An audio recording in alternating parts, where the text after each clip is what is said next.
Hey, you won't believe the rumors floating around about the upcoming fight between Tyson and Paul. So apparently, some boxing experts are saying Tyson might be getting robbed before the match even starts. Crazy, right? Here's the scoop. The first couple of rounds are going to be dangerous for Paul. Even at 58, I don't care. Word on the street is that the fight rules for this matchup are super sketchy. Apparently, some behind-the-scenes conversations hint that the regulations might be twisted to give Paul an unfair advantage. People are buzzing about how this could affect Tyson's performance. You know Tyson's known for his powerful punches and relentless style. But apparently, these new rules might limit his usual strategies, making it tougher for him to dominate the fight. Allegedly, the officials are setting things up in a way that could favor Paul's style of fighting. There's talk that some restrictions are being put in place that would prevent Tyson from using his full range of skills. Imagine Tyson, with all his experience and strength, being told to hold back. It sounds like they're trying to level the playing field, but it seems more like stacking the odds against him. And get this, some folks are suggesting that Paul's team might have had some influence over these decisions. It's all rumors, of course, but the idea is that Paul's camp could be pulling strings to ensure he's not at a disadvantage. If that's true, it would explain a lot about these rule changes. You have to wonder, is this about the sport or the spectacle? Yeah, Tyson is baddest man on the planet, great puncher, one of the great heavyweights of all time, one of the greatest mixes of speed and power. Speed and power. And he had the right style too, where he was taught to make a guy miss, create an opening where he could explode those quick hands and those powerful hands. And another thing, he could punch with either side. Guys like Ernie Shavers, they could knock a wall down with a right hand. Lennox Lewis knock a wall down with a right hand. But not too many. Joe Louis was great with either hand, but not too many of them could punch with either hand. That devastating. Tyson had all of that. A lot of fans and experts are pretty upset. They're saying that this could ruin the integrity of the match. Tyson's fans especially are feeling like he's being set up to fail. They're worried that if these rumors are true, it could mean we won't see a fair fight, and that would be a real shame. So there you have it. Tyson getting robbed? Maybe. The rules being skewed? Possibly. It's all up in the air, but it's definitely something to keep an eye on. I guess we'll have to wait and see how it all plays out. But it sure does add some drama to the whole event. What do you think about all this? Apparently, in some private behind-the-scenes conversations, Atlas has been explaining that the rules for this fight are not the usual ones we're used to seeing. From what's being said, it sounds like they're tweaking things in ways that might affect the match a lot. People are saying that Atlas pointed out how these rules could change the dynamics between Mike and Jake. Somebody just hit me up before I came on the air here with that Mike Tyson, Jake Paul rules just came out for their fight, and that nobody knew whether or not it was a real fight or an exhibition. It's at the AT&T Stadium in Texas, where the Cowboys play July 20th. And listen, when it gets closer, we're going to break it down. We'll do a real thorough breakdown on it. I've touched on it in some other episodes already that are in the archives. But what came out today, Ken, I don't know if you saw it, but it's just been sanctioned as a professional fight. And here's the rules. The result will go on official records. Knockouts are allowed. That makes sense in a professional That's fight. nice of them. Well, I mean, that usually is the case, right? I don't know. Anyway. I mean, what were they going to do if you punched someone too hard and knocked them out? It's not allowed. Hey, that wasn't allowed. Sam, I'm a little confused. I mean, does that confuse you a little bit too? Not just me, right? Or Ken, right? We have company, right? Disqualified, knocking out the opponent. Rules are 8 2-minute rounds, not 3-minute rounds, 2-minute rounds, and 14-ounce gloves, not 10-ounce gloves. Normally pro fights are 10-ounce gloves, and no headgear, which is normal for, a pro fight. Here's my question. How do you call it a professional fight if the rules you're using are not professional rules? Maybe they're in the non-binary category, given that it's 8 2-minute rounds. I'm sure the women will be happy to see someone stepping down to the shorter rounds. Yeah, I mean, I don't know, Ken. All I know is I'm really not trying to be, to pick at anything. I'm just putting the news out there, and I'm breaking it down as is our way of doing things on this show.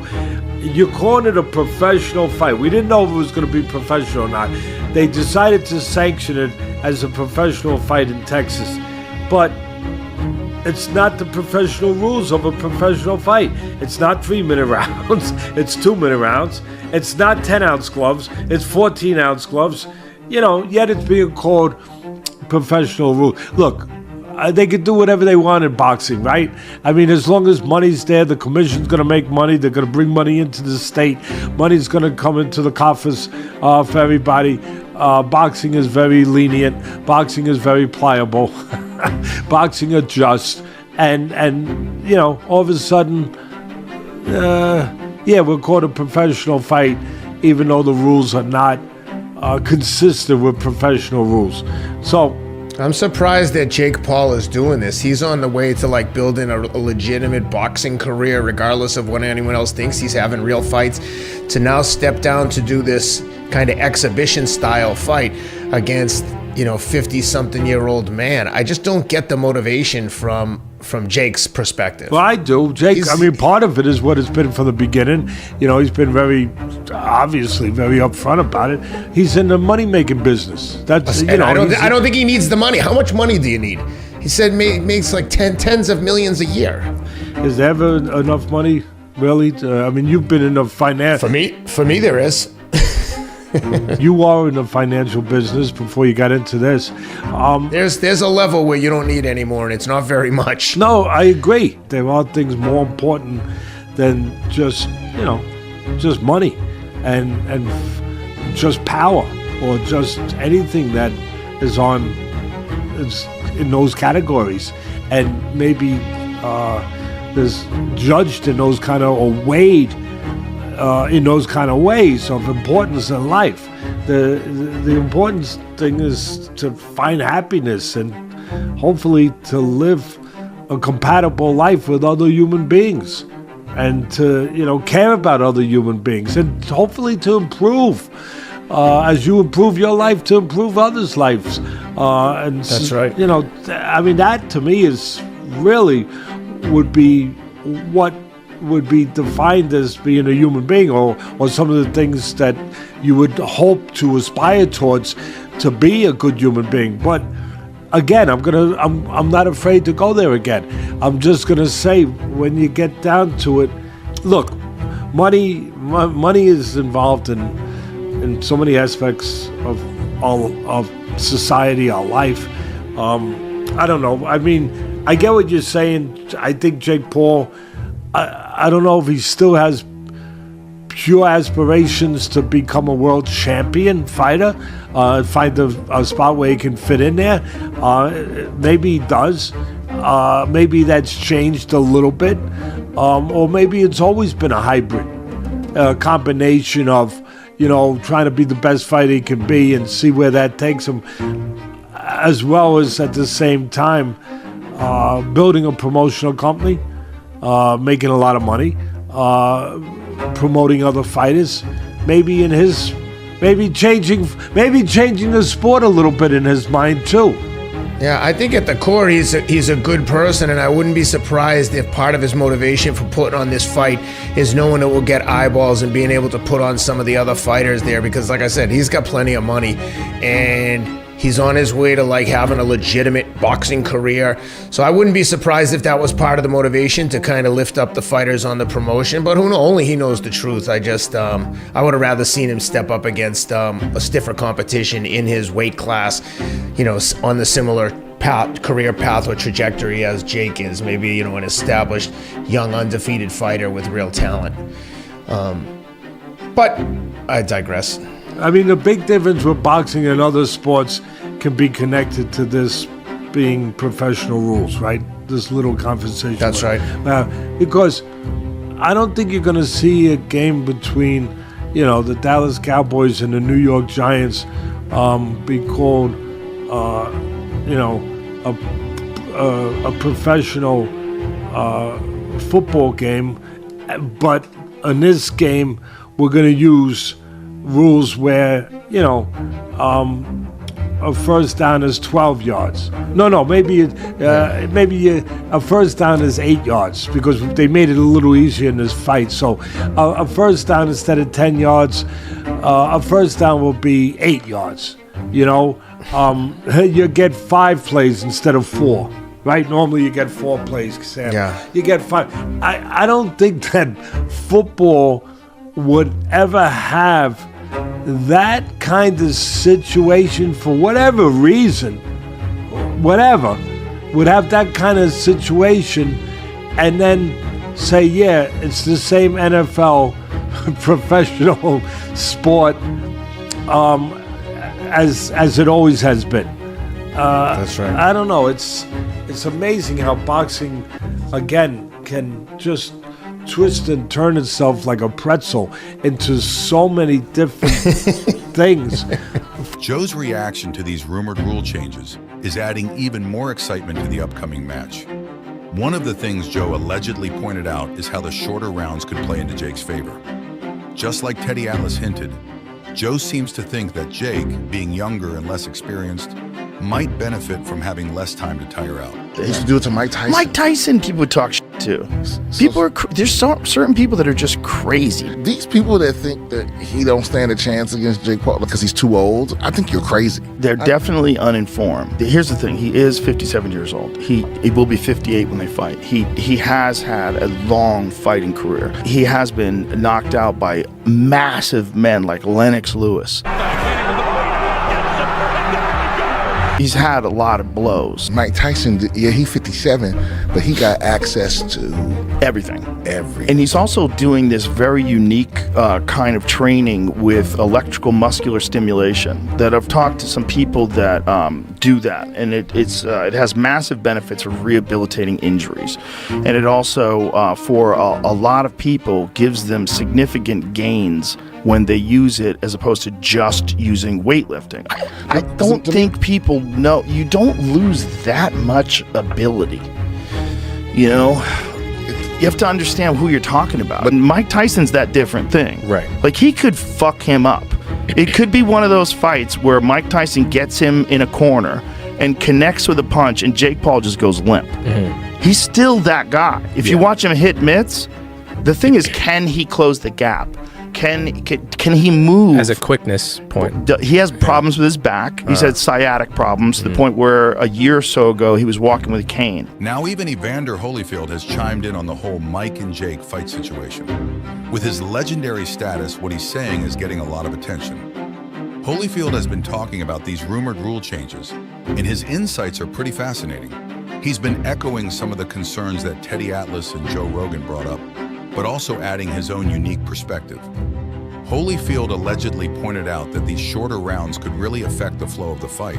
Well, I tell you what can happen. Yeah. Because, it's with the confidence the other guy. I don't know how much confidence that Jake Paul have in all this. But, he's going to be a lot quicker. And if he stay close to Mike, then his chance of winning gonna be great. But he trying to stay back from Mike. He gonna get caught.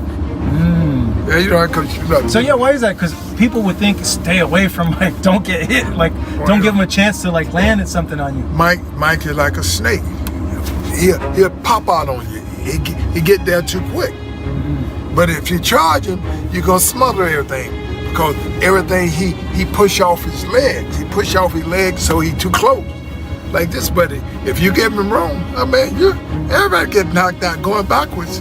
Like this, and you give him room, you're gonna be messed up.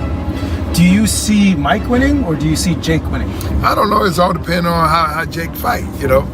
I tell you what, it's because somebody gonna tell him it's too crazy to be trying to get close to the guy. He gonna stay like that. Mike like he get in and he curve up like this and snap out and get you. Yeah. He'll jump up and roll. get you. Yeah, that was it. Yeah. I like this, and I'm like, but the point of the matter is this: do Jake Paul take a good shot? I never seen him get hit by nobody. or value the power of Mike even now, because power is the last thing to go. Yeah, I'm so that's it. But you never know. Yeah, just like Mike quit in the ring, he got tired and just quit and just sit down. Oh man, I'm yeah. done. I don't know. Would it surprise you if Jake won? Or do you think Mike, because of Mike's body of work, his experience, that like he shouldn't be losing a fight like that? But the thing is you don't get in these things if you don't believe you can win. I'm saying that's my whole thing. I ain't never fought when I ain't think I can win. Every time I ever got in the ring, I thought I was gonna win. I'm like, I'm gonna give my all. I'm like, so the whole big thing is that's the whole process of being a true fighter. You're gonna get your all. You get in there. I'm like, if I spar with my son, I'm gonna beat it. You're that competitive. So with all these legendary voices adding to the hype, it's no wonder everyone's so excited. This fight isn't just another match. It's shaping up to be a dramatic showdown with plenty of twists and turns. What do you think about all the excitement and these possible rule changes? That's the final one for myself. Jake Paul, Tyson, Mike Tyson have had that press conference. I spoke to it about it last time when it got announced. Now it's being sanctioned as a professional boxing fight. We've seen Tyson in that press conference. He does look a bit old. He is old. What do you make of that press conference, and what do you make of it being sanctioned as a professional fight? Tyson ain't. Look, we know he's 58, whatever, right? You don't need Teddy Atlas to tell you that. But what that video does tell you, he's a different guy. Which you can expect at that, but he's a different guy. He's not that guy that he was when he was scaring the bejesus out of people, before fight. And when you knew what he was going to do, one thing, he was going to go and get you. Whether he got you or not. He was going, now he's not, he doesn't appear to be that guy. And what is that? How does that manifest itself as far as a performance? I'll tell you one thing. He still has quick twitch fibers. He still has muscle memory. He was a great heavyweight champion. That he's still, he still remembers how to slip, how to throw and fill a hole when he slipped, how to weave, how to come out of it with a hook. He still has power.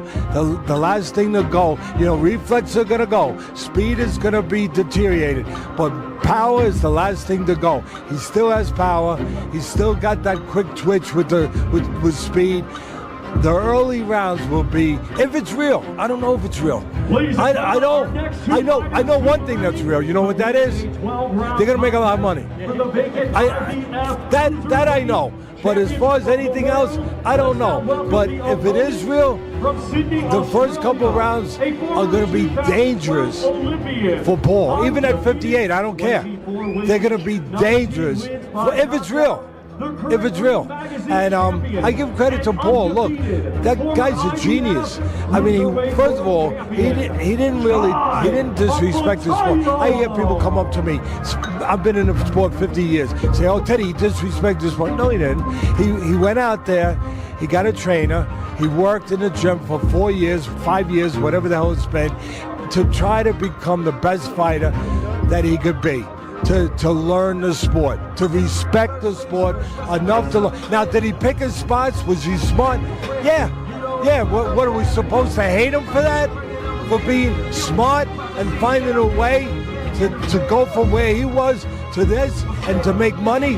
But he still was, there was a legitimacy to it. Or what's the legitimacy? Yeah, I know he picked older guys that were UFC fighters and they weren't the greatest strikers, but you know what they were? They were physically strong and apt guys that were fighters mentally. There was still an element of danger getting in a ring with them. They still were fighters. They knew how to deal with that atmosphere where he hadn't been in that atmosphere. So I give him credit for that. I mentioned many details of this saga, but there's something else very huge that is happening in the wait for this fight.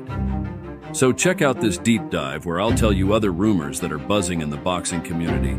You will learn new shocking claims that are attracting people's attention. Click on the screen to watch the deep dive, and thanks for watching this video.